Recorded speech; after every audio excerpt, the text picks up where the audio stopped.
अस्सलाम वालेकुम जी, मैं हूं फैसल अब्बास। 26 जनवरी बरोज़ इतवार का आगाज़ हो चुका है और आज की सबसे बड़ी डेवलपमेंट के ऊपर बात करेंगे कि इमरान खान ने chief election commissioner Sikandar Sultan Raja के खिलाफ महाज गर्म कर दिया है और आज का रोज़ chief election commissioner Sikandar Sultan Raja का आखिरी रोज़ है, यानी कि 26 जनवरी को chief election commissioner Sikandar Sultan Raja की जो मुद्दत मुलाजमत है वो आज के रोज़ ख़त्म हो रही है। लेकिन इमरान खान ने एक बार फिर माहौल गर्म कर दिया है कि ये वाले चीफ इलेक्शन कमिश्नर जो कि इस्टेब्लिशमेंट की बी टीम समझे जाते हैं, इस इलेक्शन कमीशन के खिलाफ एक ग्रैंड अलायंस होने जा रहा है।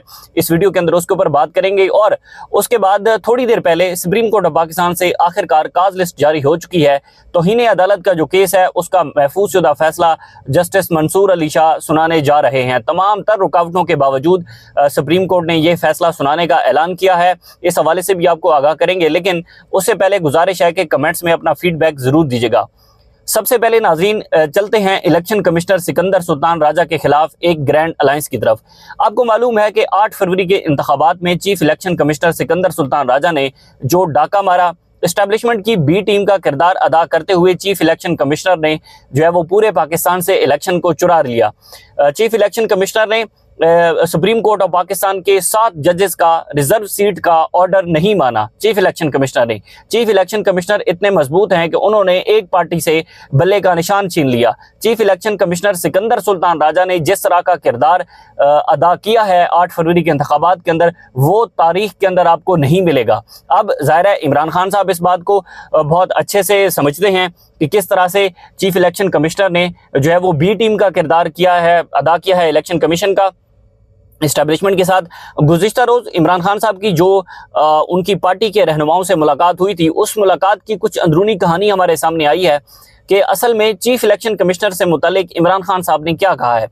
इमरान खान ने कहा है जनाब के पार्टी क़यादत को चीफ इलेक्शन कमिश्नर के मामले पर मुतहरिक होने की हिदायत की है और इमरान खान ने कहा है कि पार्टी की जानिब से अपोजिशन जमातों के साथ चीफ इलेक्शन कमिश्नर के लिए मौजूद शख्सियत के नाम पर मुशावरत करने की हिदायत की गई है। इसी सिलसिले की एक कड़ी ये भी थी कि आपने देखा होगा कि फवाद चौधरी साहब की मुलाकात हुई थी मौलाना फजलुर रहमान के साथ, ये भी बड़ी इसी कड़ी की एक नतीजा है।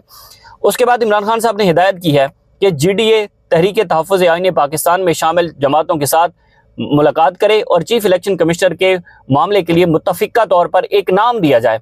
ज़ाहिर है इमरान खान साहब कभी नहीं चाहते कि चीफ इलेक्शन कमिश्नर जो मौजूदा हैं सिकंदर सुल्तान राजा, जो कि आज रिटायर हो रहे हैं, ये अपनी मुद्दत को कंटिन्यू करें। उसके बाद इमरान खान साहब ने हिदायत की है कि सिंध, बलूचिस्तान और खैबर पख्तूनख्वा की जितनी भी अपोजिशन जमातें हैं, उन तमाम अपोजिशन जमातों को एक एजेंडे के ऊपर इकट्ठा किया जाए और वो एक एजेंडा ये है कि जो chief election commissioner Sikandar Sultan Raja हैं, उनके बाद कौन सा इलेक्शन कमिश्नर होगा, एक नाम दिया जाए। उसके बाद इमरान खान साहब ने हिदायत की, आलिया हमजा साहिबा को हिदायत किया है कि वो चीफ ऑर्गेनाइजर पंजाब बनाने का हुक्म दिए। आइंदा इंतखाबात के हवाले से टिकट सिर्फ उसी को मिलेगा जो ग्राउंड के ऊपर नजर आएगा। उसके बाद इमरान खान साहब ने हिदायत की है कि मेरे पास सबकी रिपोर्ट्स आ रही हैं, कारकुनान के साथ खड़े होने वाले रहनुमाओं को टिकट मिलेगा। अब जो chief election commissioner Sikandar Sultan Raja का आखिरी रोज़ है, लेकिन 26वीं आईनी तरमीम, मुतनाज़ तरीन आईनी तरमीम जो हुई है, उस तरमीम के बाद प्रोसीजर क्या है, इलेक्शन कमिश्नर किस तरह से मुंतखब होगा नया, ये इलेक्शन कमिश्नर किस तरह से जाएंगे। सबसे पहले देखें, जब भी इलेक्शन कमिश्नर की जो मुद्दत है जब वो ख़त्म होती है तो उसके बाद होता ये 26वीं आईनी तरमीम से पहले ये होता था कि वज़ीर आज़म और जो अपोजिशन लीडर आपस में मुशावरत करते थे। उस मुशावरत के अंदर किसी एक जो है वो नाम पर गौर किया जाता था और वो नाम फाइनल कर लिया जाता था। इन केस अगर वज़ीर आज़म और अपोजिशन लीडर जो है उनकी मुशावरत ना हो सके उस नाम के ऊपर, तो फिर मामला आ जाता था पार्लिमानी कमेटी के पास। अब पार्लिमानी कमेटी में सेनेट के अरकान भी शामिल होते हैं, कौमी असम्बली के अरकान भी शामिल होते हैं।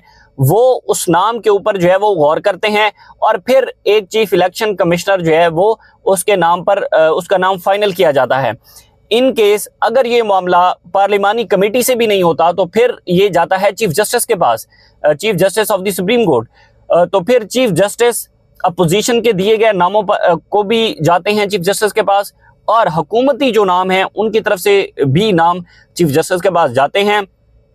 उसमें जो चीफ जस्टिस किसी एक नाम को फाइनल कर देते हैं चीफ इलेक्शन कमिश्नर के लिए, लेकिन जो 26वीं आईनी तरमीम की गई जिसमें बहुत सारी जहां पर जो है वो हम देख रहे हैं कि तैनातियों की एक्सटेंशन की गई, उसी हवाले से chief election commissioner Sikandar Sultan Raja को भी जो है वो नवाजा गया।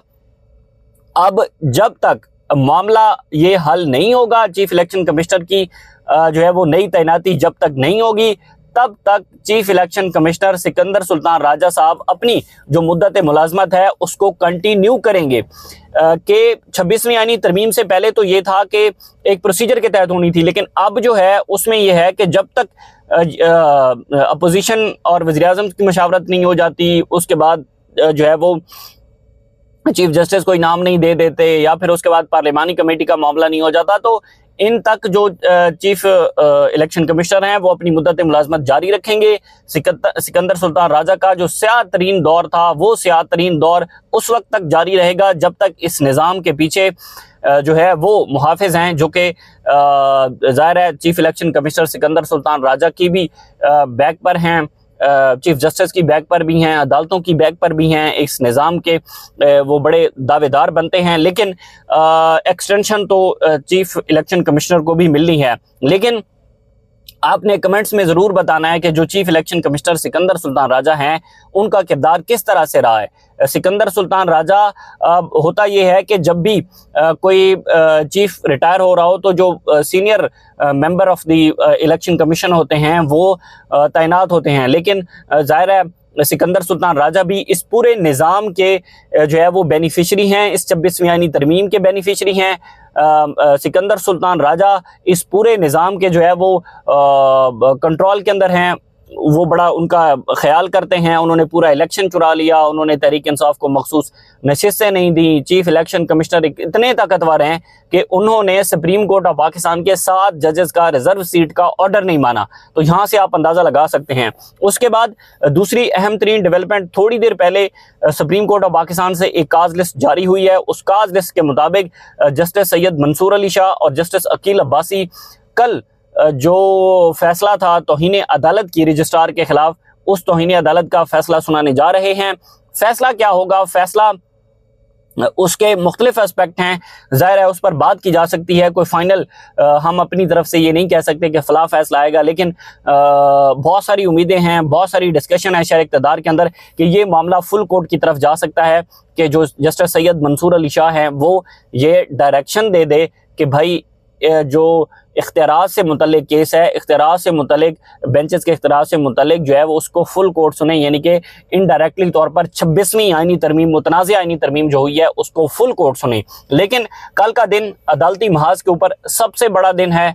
कल 26वीं आईनी तरमीम के खिलाफ जो 35 से ज़ायद दरख्वास्तें हैं, उन दरख्वास्तों पर भी कल पहली समाअत है। बेनिफिशरी बेंच है आईनी बेंच उसका, लेकिन वो समाअत करेगा। बहरहाल मज़ीद जो भी तफसीलात होंगी आपके साथ शेयर करते रहेंगे। इजाज़त दीजिए, अल्लाह हाफ़िज़।